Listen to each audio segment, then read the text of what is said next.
Bonjour à toi et bienvenue à l'émission Hello Dolly. Comme à tous les semaines, j'ai une invitée extraordinaire qui touche vraiment mon âme avec son histoire. Elle a quelque chose de très important et pertinent à dire. J'ai eu l'honneur de rencontrer cette femme-là, ça fait environ 3 ans, et on a bâti une relation tout de suite. J'ai vu sa profondeur, son âme, sa vérité, sa force. Sans vous retarder, je vous présente Annick Goudreau. Merci, Annick, d'être présente. Merci, Dolly. Wow! Annick, tu viens de loin, toi, là. Oui, quand même. Oui, on s'est rencontrés en session. Oui. C'est quelqu'un qui t'a offert ça, je crois, comme cadeau. Oui, oui. Quelqu'un qui t'aimait. Exactement. Quelqu'un qui t'offre un cadeau comme ça, c'est parce qu'il t'aime habituellement. Oui, vraiment. Oui. Vraiment. Puis je sais que tu es une femme qui a fait beaucoup de cheminement, puis tu fais encore du cheminement. Puis je sais même que tu étudies en ce moment pour être dans le domaine de relations d'aide, que tu as un appel intérieur de transmettre le message à d'autres, comme je fais, peut-être autrement, mais je dis dans la même famille de vouloir donner de l'espoir. Oui. Parle-moi de ton histoire. Qu'est-ce qui s'est passé? Puis, écoute, je sais que, tu sais, moi, qu'est-ce qui est important pour moi? C'est que les gens prennent conscience de l'importance d'appeler. OK? Parce que moi, je t'ai suivi. Alors, il y a une histoire avec ta fille. Dans le fond, c'était... ça a fait 5 ans le 4 septembre. Ma fille Alissa, elle a été retrouvée dans un appartement à Saint-Jérôme. C'est un appartement où ce que les gens... j'ai su par après c'était quoi vraiment l'appartement, là, mais ils ont appelé ça le Trap House. Mais c'est une place où ce que les jeunes se tenaient, puis ils vendaient de la drogue. J'ai su aussi par après qu'il y avait un petit réseau de proxénètes qui était là aussi.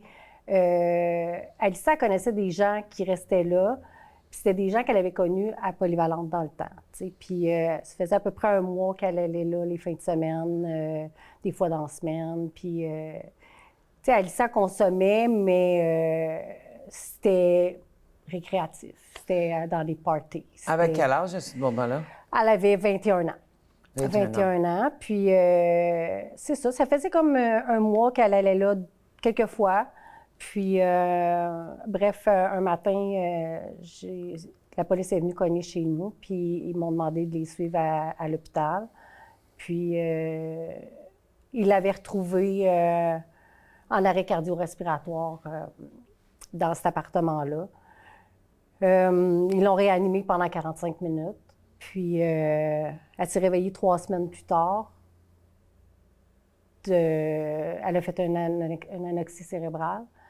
Puis, ça veut dire quoi, ça, une anoxie cérébrale? Ça veut dire quoi? C'est, dans le fond, tu manques d'oxygène dans ton cœur est arrêté, fait qu'il n'y a plus d'oxygène, il n'y a plus rien qui... C'était comme un peu une mort cérébrale. Était presque en mort cérébrale, donc elle était complètement légume. OK. J'aime pas dire légumes, non, mais complètement végétative. Là. Il n'y a plus rien dans son cerveau qui fonctionnait. Okay. Fait que 4 mois de temps, elle était à l'hôpital comme ça. Les gens qui étaient là étaient avec 3 gars puis une fille supposément qui dormait. Écoute, il y a eu une enquête qui s'est fermée très rapidement parce qu'ils n'ont pas passé la trousse médico-légale, parce que l'enquête a été vraiment bâclée. Ils ont passé ça en même temps que des pèses, parce qu'il y a eu un gars qui est à Saint-Jean qui est décédé ce même fin de semaine-là d'une overdose de pèse. Alissa, c'est des Xanax qu'elle avait pris. C'est des Xanax? Des Xanax. Ça, c'est une prescription que tu peux avoir pour l'anxiété, pour dépression, si je me trompe pas. Le taux de benzoïdes, puis de benzodiazépine, puis de opioïdes qu'il y avait dans le sang à Alissa, il était trop élevé pour qu'elle ait pris ça volontairement. Ça, c'est ce qu'on m'avait dit au début à l'hôpital. Mais moi, j'ai été 2 ans, là, tu sais, j'ai été 1 an, j'étais en dépression, j'étais pas là. Puis, tu sais, comme 2 jours après, j'ai demandé à l'enquêteur si elle avait fait la trousse médico-légale. Puis, ils m'ont dit, bien, il faut faire ça dans les 24-48 heures. C'est quoi une trousse médicale? Parce qu'il y a Savoir des si gens elle a été peut-être violée ou s'il y a eu des rapports.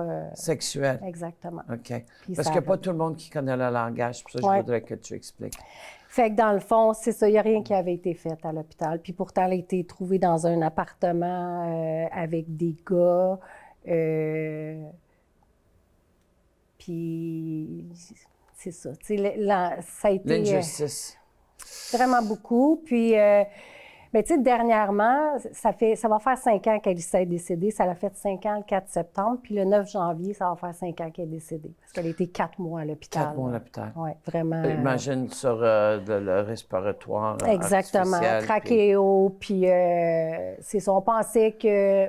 Je pensais que ça allait être correct, puis parce que son foie s'est mis à refonctionner, ses reins, elle a respiré toute seule, fait qu'on espérait que ça revienne normal, mais son cerveau était tellement atteint que tout était brûlé, là, dans le fond. Fait que...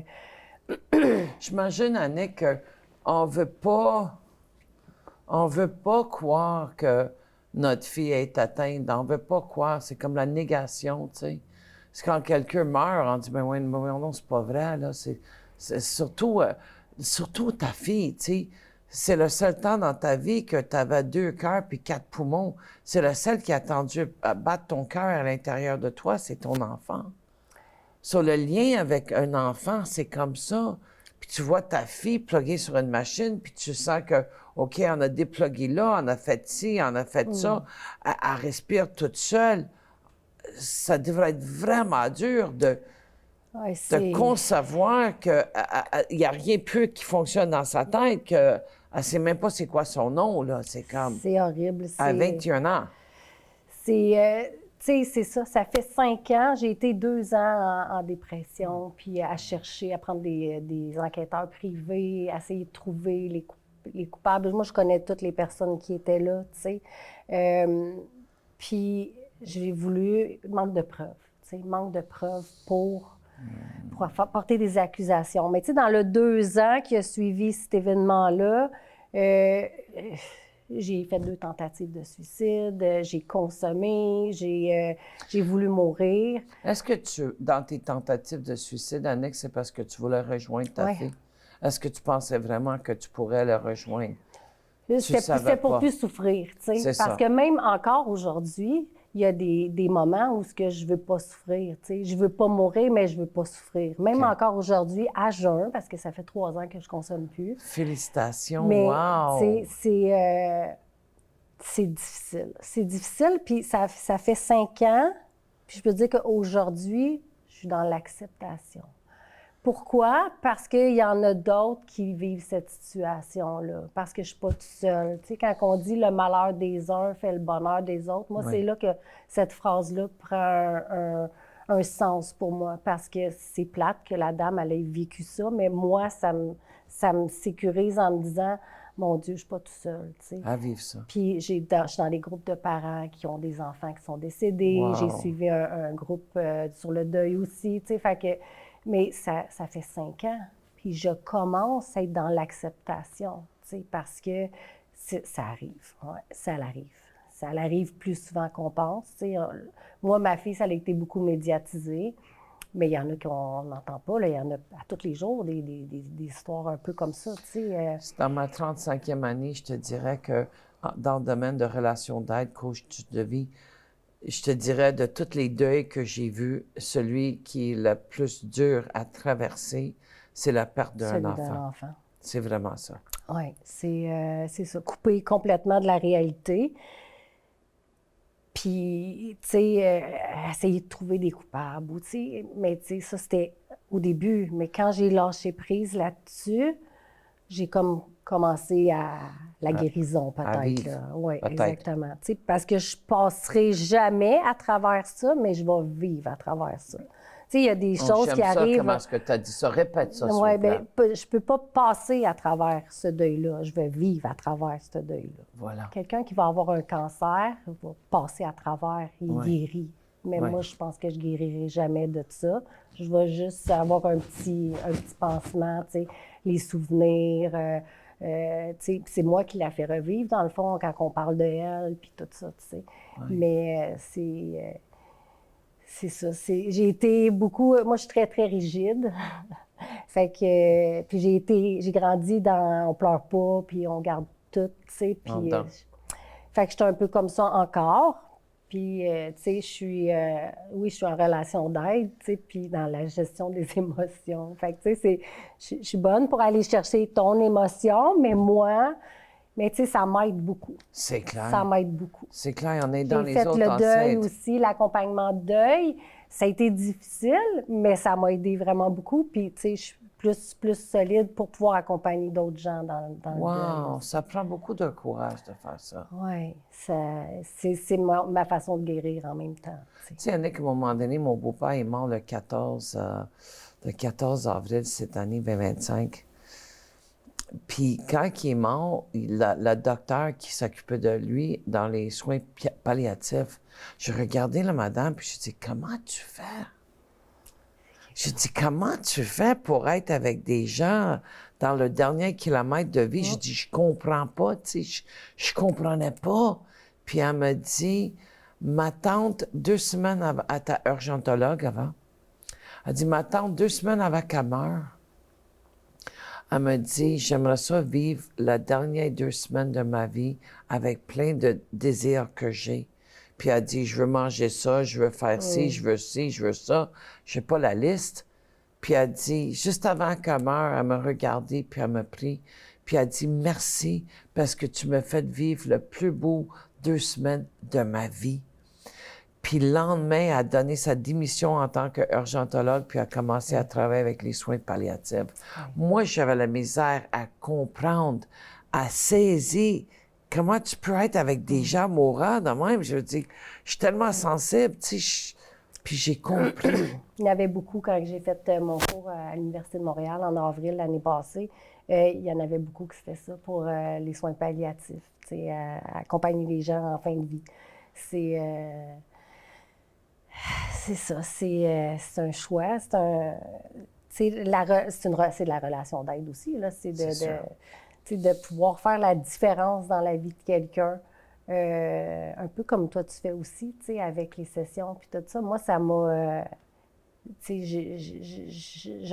sais, j'ai passé par attitude, puis après ça, ça a été comme un souffle de vie pour moi, ça. Puis depuis ce temps-là, tu sais, je suis abstinente, puis je suis vraiment dans le côté de la relation d'aide, tu sais, avec mes thérapeutes, mon formateur, puis tout ça. J'ai eu besoin de ça, puis à cette heure, c'est ça qui me nourrit, puis de pouvoir aider les gens, tu sais, puis les jeunes comme les moins jeunes, tu sais, vous parliez tantôt de santé mentale aussi, parce que il manque de ressources. Tu sais, moi, j'ai un petit garçon de 13 ans, mais T'as un garçon de 13 ans, un ado? Oui.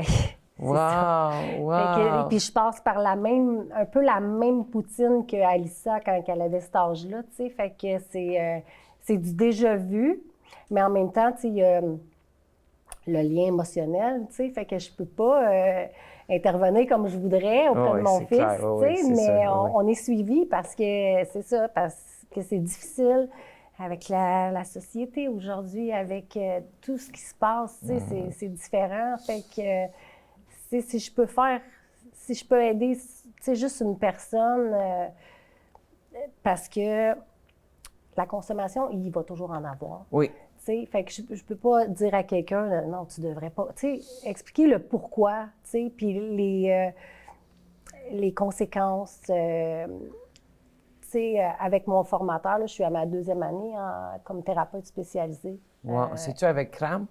Non, c'est à l'Académie La Clé du Cœur. Oh, La Clé du Cœur, je pense que j'ai entendu C'est avec Gaétan Larocque, qui est mon formateur. Oh, nice! Puis là, je suis à ma 2e année avec lui, puis je veux monter une conférence. Je suis en train de monter une conférence pour donner dans les écoles sur la dépendance. Puis avec des photos d'Alissa, tu sais, parce qu'Alice, ça a été médiatisé. Fait qu'on a la photo d'Alissa sur son lit d'hôpital, le Journal de Montréal, tout ça, juste pour montrer aux gens. Tu sais, je veux pas leur faire la morale, puis je veux pas leur faire peur. Je veux juste leur montrer la réalité, tu sais, de ce qui pourrait arriver, tu sais. Mon fils, à l'âge de 12 ans, est chez des amis. Puis moi, j'étais à Montréal, j'ai été voir, je me souviens pas de c'est quoi le nom de le gars, l'artiste, mais c'est supposément le Elvis Presley de France. Michel quelque chose, pas Sardou, je pense. Anyway, whatever, c'est pas important. Puis j'étais avec mon ex, puis à un moment donné, c'est 9 heures, puis j'ai pas de nouvelles parce que je demandais à mon gars, appelle-moi, tu sais. Puis il m'a pas appelé. Ça, j'ai dit, attends une minute, j'étais pas dans le show, moi. Moi, j'étais préoccupée par mon fils parce que je suis une maman, puis j'étais monoparentale aussi à ce moment-là. C'est ça. Ça, là, puis là, il n'y a pas d'appel. Ça, là, c'est 9h30. Là, j'arrête pas de regarder mon phone, puis mon copain, il dit, ben là, tu vas-tu lâcher ton phone? J'ai dit, parce que j'ai pas de nouvelles de Lucas. Ça, là, à 10h30, on sort de là, puis j'appelle tout de suite. Puis son ami, il dit, Lucas, c'est dans la salle de bain. J'ai dit, tu diras que je suis pas heureuse en ce moment, puis qu'il m'appelle tout de suite. Là, j'ai mis le switch à bitch, puis l'autorité, parce que je voulais qu'il m'appelle. Mon fils, ils disent qu'il est à la toilette. Mais moi, je sais qu'habituellement, quand il va à la toilette, lui, là c'est vers 6 heures, c'est après qu'il mange. C'est toujours la même heure. Là, je regarde l'heure. C'est 10h15, 10h30. Attends une minute, là, il m'a pas rappelé encore. Là, je commence à être en tabarnouche. Là, j'appelle le père. Je dis, va chercher à la maison. C'est telle maison. Je savais pas c'était quoi l'adresse, parce que j'allais à rue à Saint-Sauveur. Puis finalement, la mère arrive dans le portrait parce qu'elle n'était pas là, il n'y avait pas de parents là. Moi, je suis pas au courant qu'il n'y a pas de parents parce que ça prend toujours un parent, tu sais, surtout mineur. Puis finalement, le père arrive, il dit, il est bien sous, il a bu, il dit, je l'amène à la maison, il prend une douche, puis ça va être correct, je le mets dans l'eau froide. Puis la mère a dit, non, tu l'envoies en ambulance. Il a fait qu'est-ce qu'on appelle un coma éthylique. Coma éthylique. Oui. Exactement ça. Puis, écoute, moi, j'arrive à l'hôpital à Saint-Jérôme. Il est plugué avec des machines. Il respire pas. C'est de la respiration artificielle. Moi, je capote, je suis en l'envers. Comme Superwoman, je dis à tout le monde, va-t'en, je suis capable de m'arranger toute seule. Ils ont transféré lui de là à l'hôpital Saint-Justin. J'arrive à l'hôpital, il y a 10 docteurs autour de lui. Je dis, vas-tu s'en sortir? Il va-tu être correct? La madame a dit, oui, il va être correct. Mais prends des photos parce qu'il ne se souviendra pas de rien. Il avait 12 ans. Annick, j'ai eu tellement peur. Puis à 5h35 le matin, il a commencé à respirer lui-même. Puis le docteur arrive, qui est un vieux sage, puis il a dit à mon gars, « Sais-tu où ce que t'es? » Il dit, « Non, je sais pas où ce que je suis. » Il me regardait, puis je pleurais. Il dit, « Qu'est-ce qui se passe, maman? » Il dit, « T'aurais pu être mort si t'aurais pas été ici. Tu réalises-tu que t'as trop bu, puis ta. » Puis moi, j'ai pas rien dit. J'arrêtais pas de pleurer. Puis il m'expliquait qu'est-ce qui est arrivé. Il a pris un verre avec du Kool-Aid. Puis après ça, il a pris un autre verre avec du Kool-Aid, puis il a pris un autre verre avec du 7-Up parce qu'il n'y avait pas d'effet. Ça, il cherchait des effets. Puis ça, c'est beaucoup de jeunes, ils font ça. Ils boivent, puis à un moment donné, écoute, puis la problématique, c'est qu'on développe tout de suite quand on voit qu'il y a quelque chose de pas normal, d'avertir, d'appeler 911. C'est parce qu'on a peur d'y aller en prison, on a peur d'être pigé, on a peur de la police. Ou ce que la police, elles sont là pour protéger et servir habituellement. Oui. C'est ce qu'ils disent, tu sais, quand que j'ai... cette année, là, je te dirais, il y a peut-être 3 mois, j'ai su que... Tu sais, parce que je disais qu'il manquait de preuves pour porter des accusations. Tu sais, moi, dans le 2 ans qui a suivi le décès d'Alissa, j'ai voulu prendre des enquêteurs privés pour pas trouver des coupables, mais qu'il y ait une justice à quelque part, tu sais. Puis j'ai rencontré 2 policiers qui sont venus m'interroger à la maison. Ça fait peut-être 1 mois et demi parce que il y a eu un reportage qui a été fait sur Justice pour Alissa. Puis ça l'a repassé à la télévision il y a peut-être 3-4 mois de ça. Nice. Puis il y a eu des développements. Mais encore là, la personne qui a parlé puis qui a dit qu'Alissa elle avait été droguée, c'est la copine du gars qui a emmené la drogue là-bas. Tu sais, ça vient pas d'un des jeunes qui était là. C'est la fille qui dit que son chum lui a raconté cette version-là, qu'elle a pris un Xanax, puis qu'après ça, ils ont donné d'autres Xanax. Les Xanax, quand tu fais un Xanax, 2 Xanax, tu te souviens même pas que tu en as fait un. Moi, je connais pas cette drogue-là. Je connais pas ça non plus. Mais c'est un dépresseur, c'est vraiment... c'est un antidépresseur, tu veux dire? Oui, mais c'est dans la catégorie des dépresseurs, dans la drogue. Là. C'est... En tout cas, bref, t'en fais un. C'est un peu dans le même style que le GHB ou la kétamine. C'est pas analgésique, là, mais en tout cas, OK, tu perds la carte. Tu perds la carte, OK. Puis, il en aurait donné jusqu'à 10. C'est ce que la personne, une ancienne copine du gars qui a emmené la drogue là-bas. Moi, j'ai dit ça à l'enquêteur. Ils ont pris ma déposition, ils ont mis ça dans le dossier, mais le dossier est toujours fermé parce qu'il manque de preuves. Fait que ce que moi, j'ai su, c'est des oui-dire. Mais là, quand, tu sais, là, ça fait 5 ans de tout ça. Ça va faire 5 ans. Puis, au début, ce que les enquêteurs ils me disaient, là, j'entendais rien. J'étais fermée, j'étais dans le déni, j'étais dans le choc, le déni, j'ai passé par tout ça. T'sais. La colère, l'impuissance. Puis là, ben, la policière, elle me disait, il y a eu des accusations de portée contre les personnes qui étaient là, de négligence criminelle. Mais il n'y a pas eu de suite parce qu'il manquait de preuves. Parce qu'ils ont appelé l'ambulance à 7 heures le matin. Mais dans la nuit, Alissa disait qu'elle ne filait pas bien. Elle dit « Appelez l'ambulance, je ne sens plus mes jambes. » Là, ils ont dit « Si la police se pointe ici, on va tous se faire ramasser. » Tu sais, puis finalement, à 7 heures du matin, il y en a un qui a appelé l'ambulance, puis il était trop tard.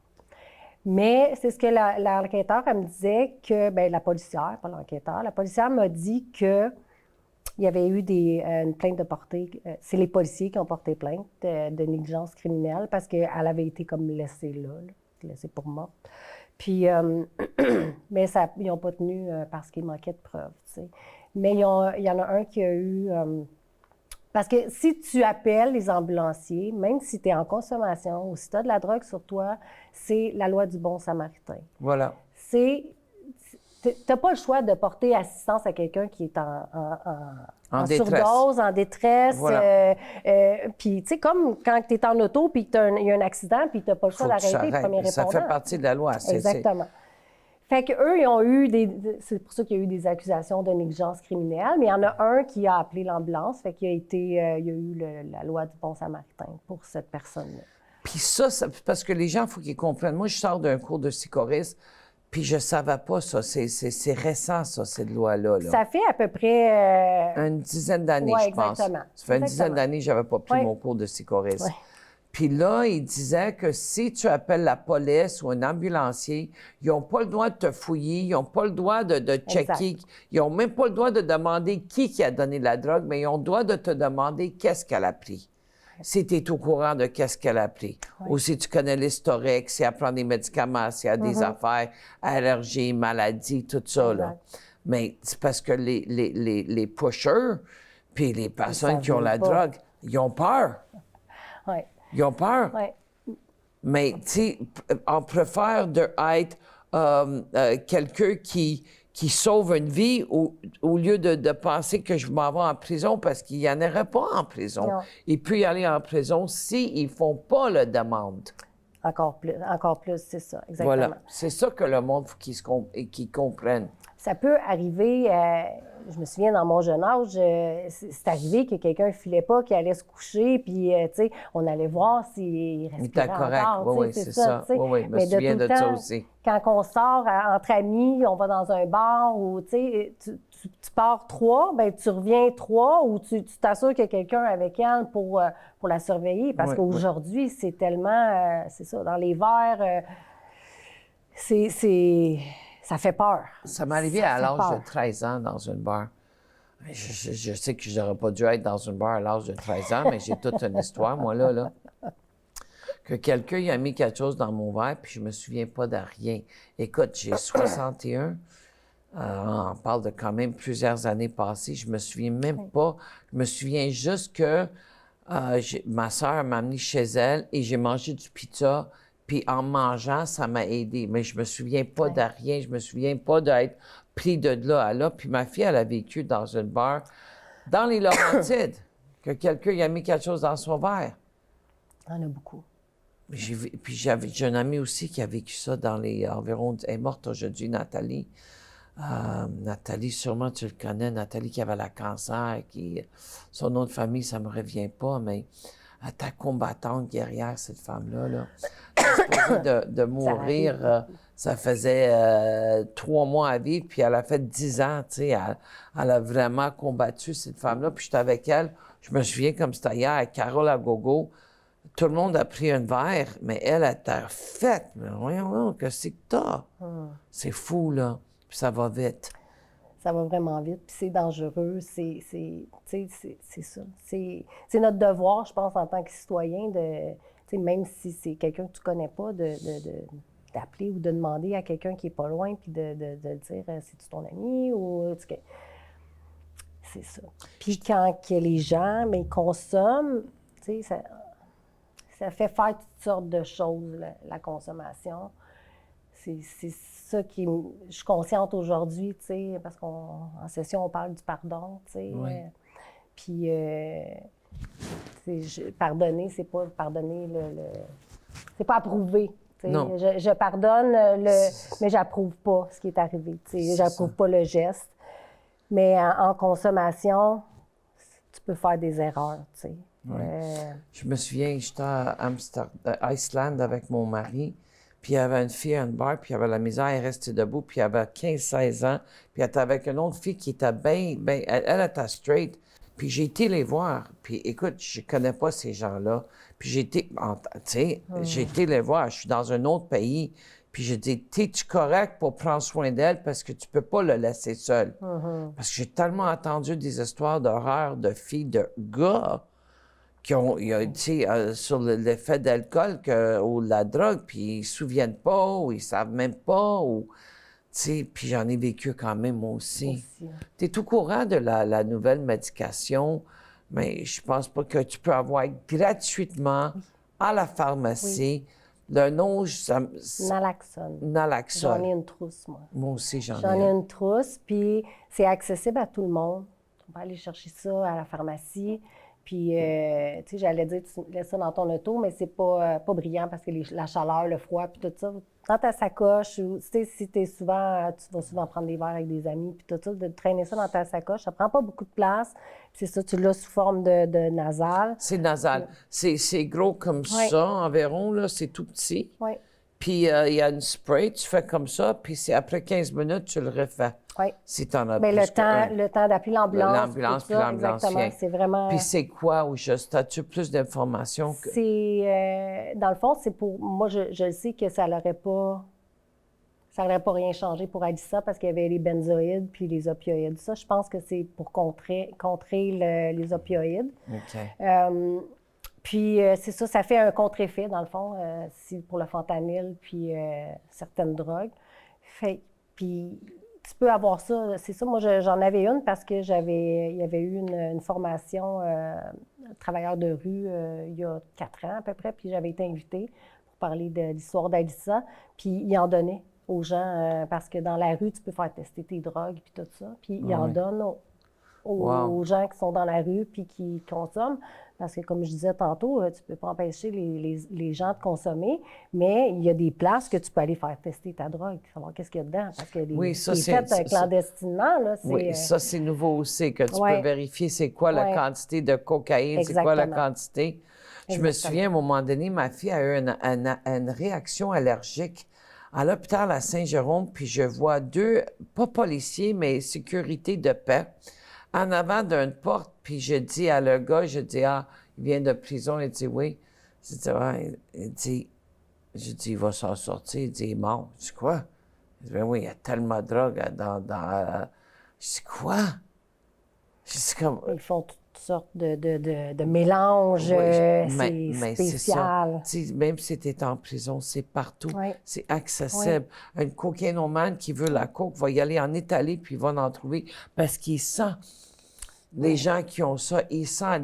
Les drogués se tiennent avec des drogués. Des gens sportifs se tiennent avec des gens sportifs. Des rock'n'roll se tiennent avec des rock'n'roll. Autant, je ne sais pas si se prouver à eux-mêmes ou, tu sais, je prends exemple avec Alissa. Alissa, elle, c'était un besoin d'être reconnue. C'était une rassembleuse. C'est une fille de gang, tout ça. Autant mon fils, lui, non, c'est plus introverti. Il va aller, c'est un suiveur, tu sais. Ali, elle, c'était elle qui était leader, tu sais. Puis c'était elle la plus vieille, quasiment. Bien, les gars étaient plus vieux. Où est-ce qu'elle s'est faite comme prendre, je dirais. Mais elle avait un petit chum qui était plus jeune qu'elle, tu sais. Fait que elle se faisait comme voir comme la diva, tu sais. C'était beaucoup... tu sais, les gens commencent à consommer tôt, puis c'est souvent pour faire comme les autres. Moi, quand j'ai commencé à consommer plus jeune, c'était pour faire partie de la gang, pour faire comme les autres. Sentiment d'appartenance. Oui. Oui. Ça fait partie de la gang. Exactement. Mais je me souviens la première fois que j'ai fumé une cigarette, c'était à faire comme mon ami. Il dit, t'en veux-tu une? Je dis, ben oui. Et je me suis étouffé bien raide. Non, je pense que la première fois que j'ai fumé une cigarette à Nick, c'est dans le garde-robe, chez nous, on restait à Plateau-Mont-Royal, sur 46-15, rue Saint-Denis, au coin de, Guilford, puis Mont-Royal. Je me souviens comme c'était hier. Oui, dans le garde-robe. Il y avait une garde-robe qui se rejoignait, deux garde-robes, c'était dans même, d'une chambre à l'autre, puis je fumais dans le garde-robe. Hey, tabarnouche, j'en prenais-tu des risques à ce moment-là? Oui. Puis là, après ça, mon ami, elle m'a dit, t'en veux-tu un? Je dis, ben oui, moi, je fume. Ben oui, on ne fumait pas, là. Non, ça, juste pour faire partir de sentiment d'appartenance. Oui. C'est aussi à quelqu'un qui t'écoute en ce moment, qui consomme, qu'est-ce que tu diras à cette personne-là qui est avec quelqu'un qui est en détresse ou... Quelqu'un qui est en détresse ou qui a besoin d'aide, c'est de rassurer la personne, puis c'est sûr, tout de suite téléphoner, faire le 911. Il n'y a pas... même si tu as des doutes, c'est mieux d'appeler puis de dire que ce ne soit pas alarmant, qu'il soit trop tard. Qu'il soit trop tard. Les gens, ils ont peur des fois. Moi, j'ai pris l'ambulance récemment parce que j'ai fait une chute. Puis je savais qu'il y avait quelque chose de pas normal avec ma chute. J'ai fait une commotion cérébrale, mais j'ai tellement la tête dure que ça va bien. Je niaise, là, en passant. Puis à le cours de psychorisme que j'ai fait, le coach disait que même si tu appelles l'ambulance, ça ne te coûte pas une scène. Tu peux appeler l'ambulance, puis ça ne te coûte pas rien, parce que les gens disent, ça va me coûter cher, prendre l'ambulance. Ça ne te coûte pas une scène si tu appelles l'ambulance, puis tu ne pars pas avec. Ouais. Juste pour checker. Moi, j'ai fait beaucoup de crises de panique après cet événement-là. L'hyperventilation ou même limite. Puis c'est comme si tu vas mourir, là, tu sais. J'avais l'impression que mon cœur palpitait super vite. Puis même une fois, j'ai la moitié du visage qui commençait à être engourdi, puis tout ça. L'ambulance est venue chez nous. Ils ont même mis les petites suces pour le rythme cardiaque, puis tout ça. Puis ils m'ont dit, ils m'ont demandé si je voulais aller avec eux. J'ai dit non, je semble être correct. Il a dit, tu peux m'appeler, vous pouvez rappeler n'importe quand dans la nuit, on va venir, même si tu t'embarques pas avec nous. Fait que, ça m'a rassurée de... Ils sont venus juste prendre mes signes vitaux, puis tout était correct, puis c'est ça. Mais souvent, comme tu dis, on veut pas... c'est le bill qui vient avec et tout, là, mais ils viennent juste pour vérifier, puis c'est ça. Ça ne coûte rien quand... C'est gratuit, mais c'est gratuit. Il n'y a pas grand-chose de gratuit à Québec, là, mais je veux dire...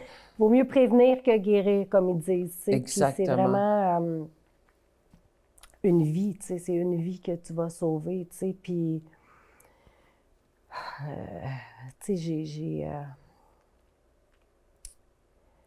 j'ai de la misère à... Encore aujourd'hui, tu sais, on dirait que j'arrive pas à croire à ça, tu sais. C'est ma réalité, tu sais. Ça se passe vraiment, puis... Mais c'est ça, tu sais, c'est de sensibiliser le plus de gens possible, puis de conscientiser le monde. Tu sais, il va toujours en avoir de la drogue, il va toujours avoir des personnes mal intentionnées aussi, tu sais. Il y en a dans des bars connus, là, qui ont mis des choses dans les verres, puis... je sais pas c'est quoi le trip là-dedans, là, mais tu sais, s'ils veulent partir avec la personne, mais c'est ça, d'avoir des... Moi, je sors plus vraiment, là, Moi non puis plus. j'aurais peur, je pense, tu sais, fait Mais que... je sors pas mais- parce que je sens pas la nécessité, tu sais. Mais, tu Si sais, je veux les- danser, je danse chez nous, là, tu sais. Les jeunes, tu sais, faites attention, les jeunes. Puis, tu sais, vous sortez en gang, revenez en En gang. gang. Puis, au pire aller, tu sais, assure-toi qu'il y a quelqu'un qui est avec elle, qui va la ramener. Tu sais, puis s'il y a quelque chose qui ne va pas, ben appelle, tu sais, gêne-toi pas. Puis, tu sais, euh, C'est une crucial. vie. C'est une crucial. vie, C'est tu sais, ça. c'est- Puis quand tu perds un enfant relié à la drogue, puis tu n'as pas vraiment une consommatrice, mais ça vient de chercher beaucoup plus encore. Parce que c'est la sensibilisation, c'est comment allumons-nous, là. Quand tu es à réveil, là, qu'est-ce que tu fais? Tu sais, c'est comme...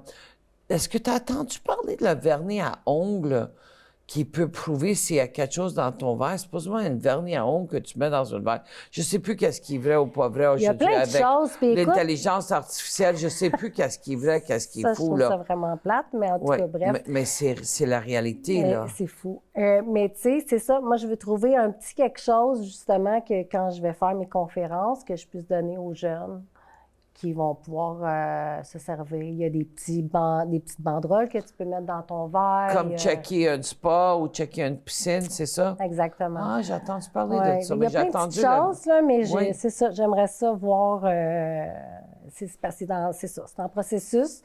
Puis... voir s'il y a quelque chose que je pourrais offrir aux jeunes qui ça pourrait intéresser. Mais tu sais, même non intéressés, tu sais, moi, quand je dis que je sors plus puis que je fréquente pas vraiment de gens qui consomment, mais tu sais, de l'avoir quand même, c'est juste une sécurité, là, tu sais, ça peut C'est sûr. ça peut être sur la route. C'est ta conférence Ouais. que tu veux toucher, puis surtout, moi, quand tu parles de les jeunes, là, c'est leur élève. Tu sais, c'est tellement important, ces jeunes-là, de les sensibiliser, de les sortir de l'ignorance, qu'ils soient conscientisés à propos de la drogue, les effets de la drogue. Parce que, tu sais, quand la plupart du monde, quand ils commencent à consommer, ils vont prendre une puff, puis une puff d'un joint, puis c'est légal. Tu sais, puis là, ils vont dire, voyons, non, c'est légal, il n'y a pas de problème, tu sais, non, non. Mais c'est pas légal que tu achètes le pusher parce que tu n'es pas 18 ans encore, puis ton cerveau ça. n'est pas complètement développé.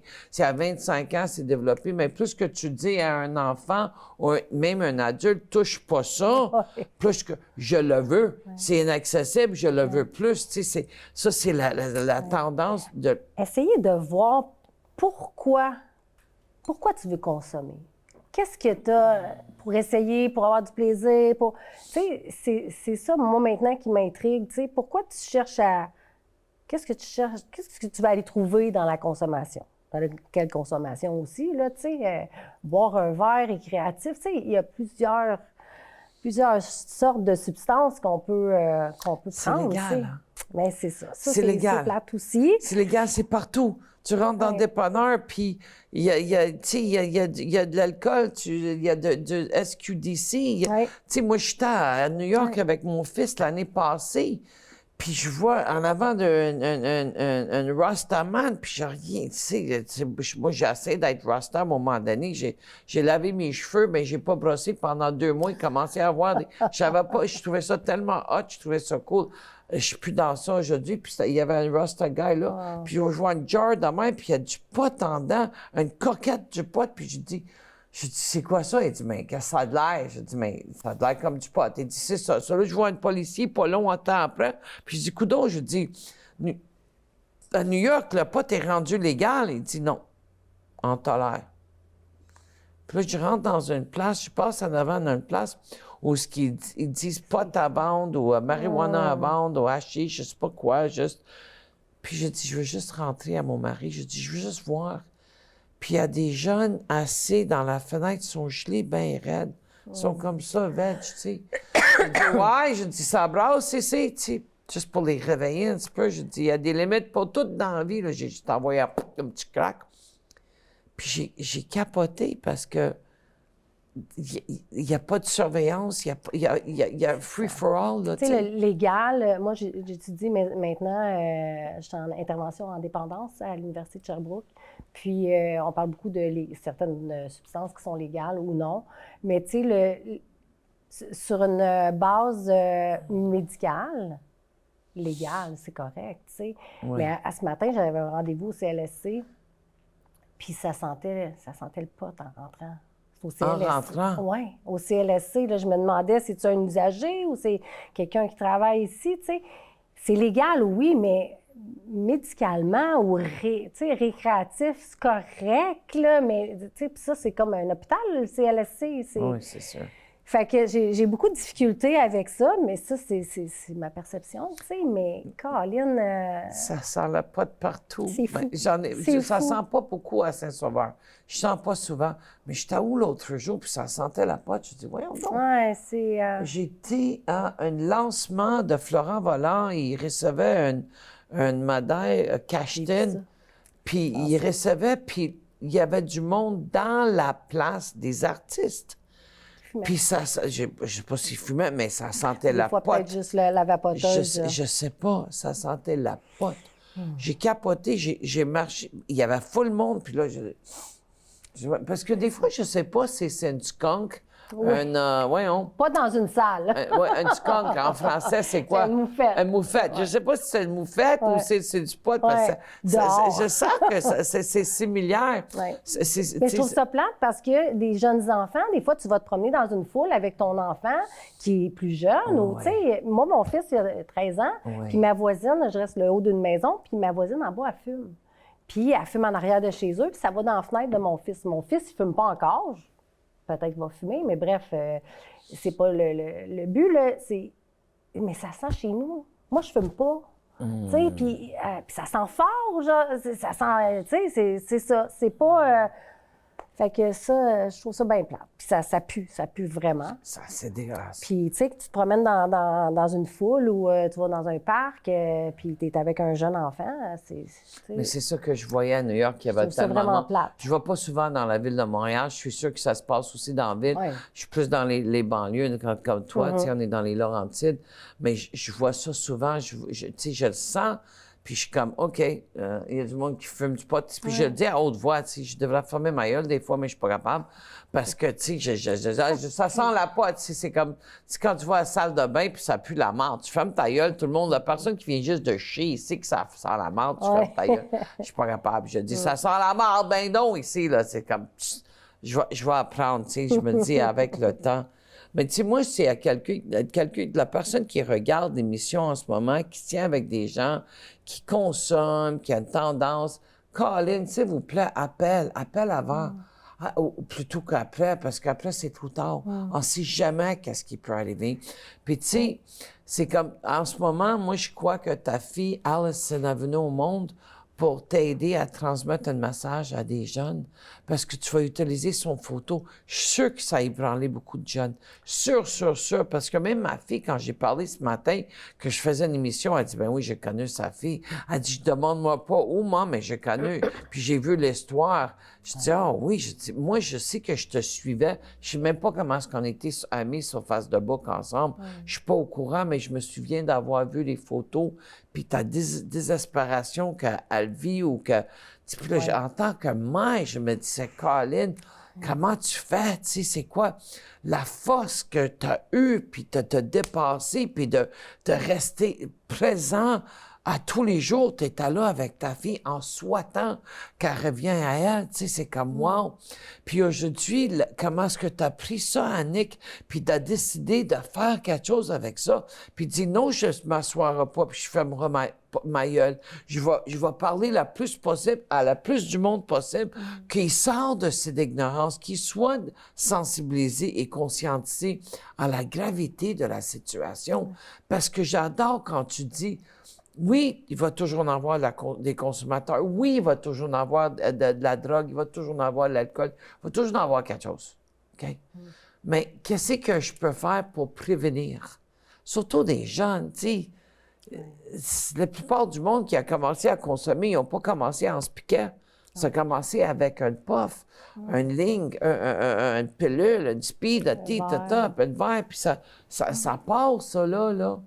Puis aujourd'hui, ça crie en dedans chez vous de transmettre un message à des jeunes, surtout dans les écoles secondaires. C'est un gros changement d'être ado, entre enfants, ados, jeunes adultes, puis de commencer dans le monde, parce que, tu sais, le sentiment d'appartenance, qu'on a parlé au début de l'émission, puis aussi, tu sais, on ose essayer. Annick, un jour, ma fille, elle été ado, puis elle m'a dit un jour, Maman, je veux tout essayer les drogues. Puis moi, dans moi, ça fait, oh, tu peux pas faire ça. Tu peux pas faire ça. Mais j'ai pas rien dit. J'ai fermé ma gueule parce que si je redis, fais pas ça, mais elle aurait fait. Mais il y a une façon de faire. Oui. Ils vont faire, tu sais, les jeunes vont quand même faire leur choix, leur expérience, puis c'est comme ça qu'ils vont apprendre, tu sais. Moi, je peux juste essayer de les guider avec mon expérience à moi, avec mes connaissances, tu sais. Un parent qui est inquiet, je sais donc ce qu'il vit, tu sais. Puis avec mon fils, j'essaie juste d'être le plus transparente possible, tu sais, puis de l'écouter. Puis je le sais qu'il va Là, il est faire en ses choix. puberté en ce moment. Oui. OK. Oui. Je ne l'ai pas vécu vraiment avec ma fille parce que ma fille, c'est une autre histoire, tu sais, elle a été en centre jeunesse un petit bout dans sa jeunesse parce qu'elle ne voulait rien savoir, là, tu sais. Puis, fait que je ne l'ai pas vécu vraiment, ça. Là, mon gars, c'est vraiment les amis, puis... Fait que, tu sais, puis c'est un parc, un peu comme Alissa faisait. Fait que, tu sais, je fais juste dire... Tu sais, à l'école, il n'aime pas ça, à l'école. Puis je dis, mais tu sais, il faut que tu travailles pour avoir des résultats. Puis j'ai dit, je peux pas aller à ton cours à ta place, tu sais. Fait que je fais juste essayer de dire avec les paroles que moi, j'aurais aimé entendre quand j'étais plus jeune, tu sais, que les résultats, tu sais, vont aller avec les efforts que je mets, tu sais. Moi, j'ai été 30 ans dans la restauration, tu sais. Puis j'ai ma petite compagnie d'entretien ménager. Puis là, maintenant, ça fait 3 ans, j'ai tout lâché ça pour me virer vers la les relation d'aide. Wow. Si Ali n'était pas décédée, je serais peut-être même plus là non plus, tu sais, parce que je consommais à l'occasion aussi, tu sais. Puis, tu sais, fait que il y a quelque chose de bon qui découle de ça, tu sais, parce que je suis encore en vie, parce que sinon, tu sais, il y a des... C'est pas facile, la vie aujourd'hui, là, tu sais. C'est l'insécurité financière, puis le travail, puis les enfants. Tu sais, je suis quand même maman. Puis, mais c'est ça, j'essaie de faire juste du mieux que je peux avec ce que j'ai comme connaissance aujourd'hui. Tu sais, puis je vais encore apprendre. Puis, tu sais, c'est ça. Mon but, c'est de sensibiliser les gens, les dangers de la consommation, mais en même temps, tu peux consommer sécuritairement, tu sais, parce qu'il y a des places que tu peux aller faire tester ta drogue, tu sais, c'est ça, parce qu'on ne peut pas empêcher un consommateur de consommer. Ça, c'est sûr. Puis les jeunes, bien, ils vont faire leur expérience, puis, tu sais, maman va s'inquiéter quand même, puis... Mais, tu sais, je comprends ça. Tu sais, je comprends la maman qui est inquiète, je comprends... je comprends c'est quoi la consommation aussi, tu sais, si tu me parles d'une certaine drogue, bien, j'ai consommé étant plus jeune, tu sais, fait que je peux savoir c'est quoi les effets. J'aime ça quand quelqu'un, que je parle de quelque chose à quelqu'un qui comprenne parce qu'il l'a vécu, tu sais, parce que c'est un petit plus, tu sais. Oui, c'est clair. Fait que, tu sais, il y a plusieurs... j'ai des connaissances, puis plus que je sais que je sais rien. Moi aussi. Parce que c'est ça, parce que j'en ai encore tellement à apprendre, puis je veux apprendre. J'aime ce que je fais maintenant, j'en mange, là, tu sais. Wow! Parce que... Ça, t'es dans ton élément. Oui, vraiment, vraiment, vraiment.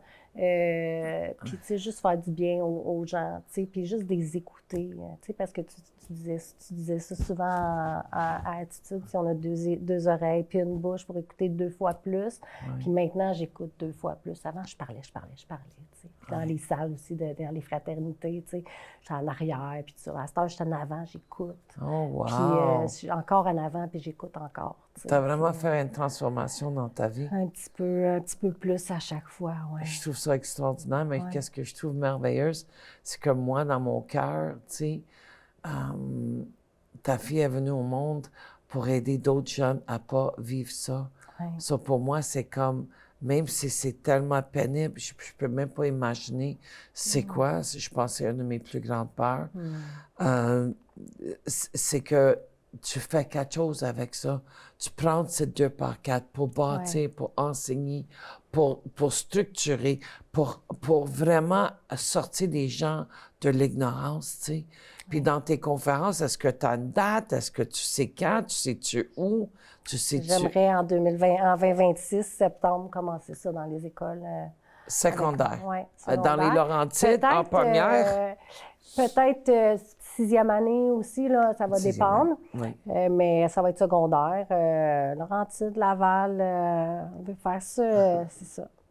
Cibler des classes, probablement, pour commencer, ou dans l'auditorium, ou je suis en train de bâtir ça. J'ai déjà fait. Oui. J'ai déjà fait, c'est tellement spécial. J'étais à Sept-Îles, environ 2 semaines passées, non plus que ça, peut-être 5 semaines passées, puis j'étais à Maluthenam, qui est une communauté et nous. Puis je suis là, puis il y a un gars qui est dans une maison chez Judiane, puis il dit je te connais. Je dis OK.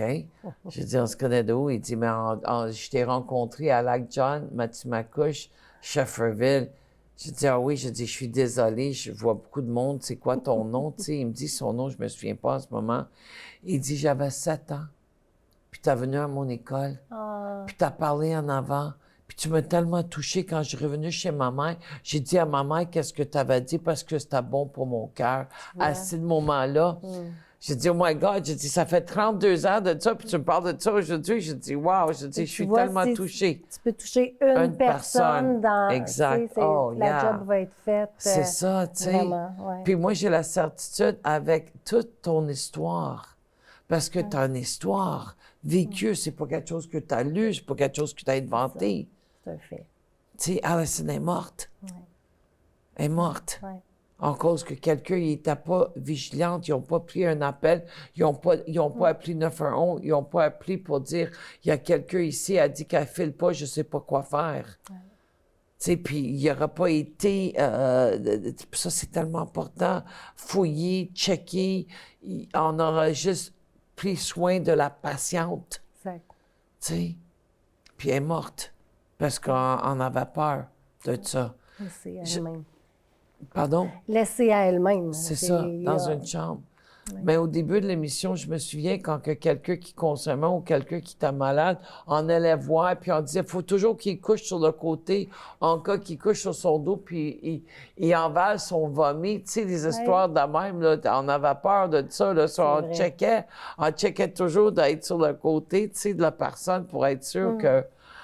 Mais moi, Nick, j'ai la certitude que ton message va être très puissant. Surtout parce que tu es une maman. Puis je pense pas que tu t'en vas là pour faire peur. Tu t'en vas là pour sensibiliser, apprendre c'est quoi les dangers, qu'est-ce qui peut arriver, c'est quoi les séquelles de ça. Je pense pas que tu t'en vas donner une formation sur la toxicomanie. Non, c'est vraiment de la sensibilisation. Puis juste... Bien, c'est de l'apprentissage aussi, tu sais, parce qu'il y en a qui sont vraiment pas au courant de rien. Là. Il y a toutes sortes de jeunes qui, dans toutes sortes de milieux aussi, tu sais, il y a des petites gangs, il y en a qui n'ont pas... Tu sais, on n'est pas tous évolués à la même vitesse, je ne sais pas si je peux dire ça comme ça. Oui, mais, on n'est pas tous à la même heure non plus. Là. Chacun a un poste de radio, oui. C'est ça. Fait que, tu sais, il y en a qui vont être intéressés, il y en a d'autres que ça va être long, puis ça va être, tu sais, c'est gros une conférence quand même, là, bâtir les piliers, puis tout ça. Tu sais, si je fais une conférence de 45 minutes, puis que là, j'arrive là, puis ils me disent, finalement, tu as une demi-heure, mais là, il faut que j'arrange tout ça, tu sais. Fait que je veux quelque chose qui se soit structuré, puis que ça soit l'impact, tu sais. Si tu as besoin d'aide, en tant que conférencière. Qu'un jeune me dise plus tard, je t'ai vu dans un... J'ai vu la conférence que tu as donnée à mon école, là, ça me viendrait... ça serait ma paye ici, parce que moi, je veux faire ça gratuitement. Là, c'est pas... c'est juste... c'est normal. C'est au nom de ta fille. Oui, oui. C'est dans son honneur que tu fais exactement. ça. C'est ça, tu donnes au suivant. Ouais. C'est au nom de ta fille. Ça fait vivre comme ça, dans le fond. C'est ça. Puis l'importance pour moi, c'est que si jamais tu as besoin d'être structuré dans ça, en tant que conférencier professionnel, les impacts, comment y aller chercher du monde, puis toi, j'ai un petit peu d'expérience, je peux toujours t'aider. Mais je reviens à une autre histoire. Je me souviens, j'ai fait une fin de semaine d'ado, puis à l'époque, on avait une sexologue qui travaillait avec nous autres, je me souviens pas de son nom. puis on est dans un petit groupe, puis je pense qu'on parle de 30 ans passés.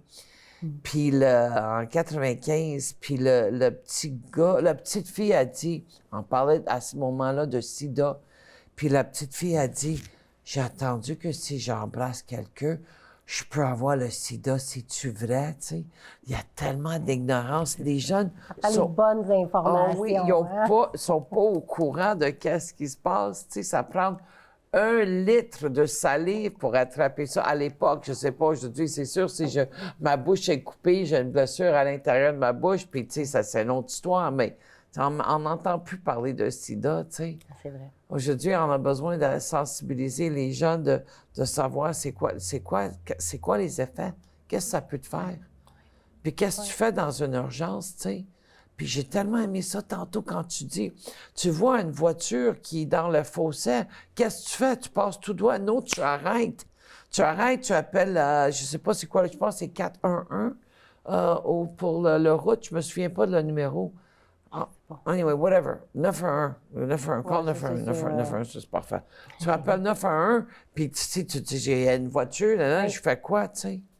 Oui. C'est ça qui est important. C'est ça qu'on a besoin de faire. Oui. Puis je suis sûre que tu vas avoir beaucoup de succès. Puis je suis sûre parce que tu es jeune encore. Dans 20, 30 ans d'ici, il y a une jeune qui va venir te dire « Hey, me souviens de toi, t'es à l'auditorium, puis t'as dit ça, puis moi, je savais pas. Puis à un moment donné, mon ami, la semaine d'après, il avait appris quelque chose, puis c'est grâce à toi, tu l'as sauvé la vie. » Je suis sûre de ça parce que la mémoire de ta fille est pas morte. Non. Ça vit toujours. Ça vit dans ton cœur, ça vit dans ta mission, ça vit dans ta passion de sensibiliser des gens à savoir c'est quoi la vérité. Exact. Puis la justice va se faire. Oui. J'ai entièrement confiance. Oui. J'ai vraiment apprécié mon temps avec toi. Moi aussi. Annick, je te trouve formidable. Puis je te dis go, Annick, go. Puis, Merci. Merci, Dolly. Ça m'a... J'étais honorée de pouvoir venir à ton émission. Ça m'a touchée quand tu m'as téléphoné. Puis merci. Merci beaucoup. à toi. Merci au nom d'Alissa aussi. Oh, wow, Alissa. Puis à toi, qui est fidèle à la poste à tous les semaines, merci d'être là. Merci pour l'écoute et merci aussi de prendre en note certaines affaires que les invités disent. On se voit la semaine prochaine avec un autre invité, avec la même intensité d'information, de cheminement. Hello, Dolly. À la semaine prochaine.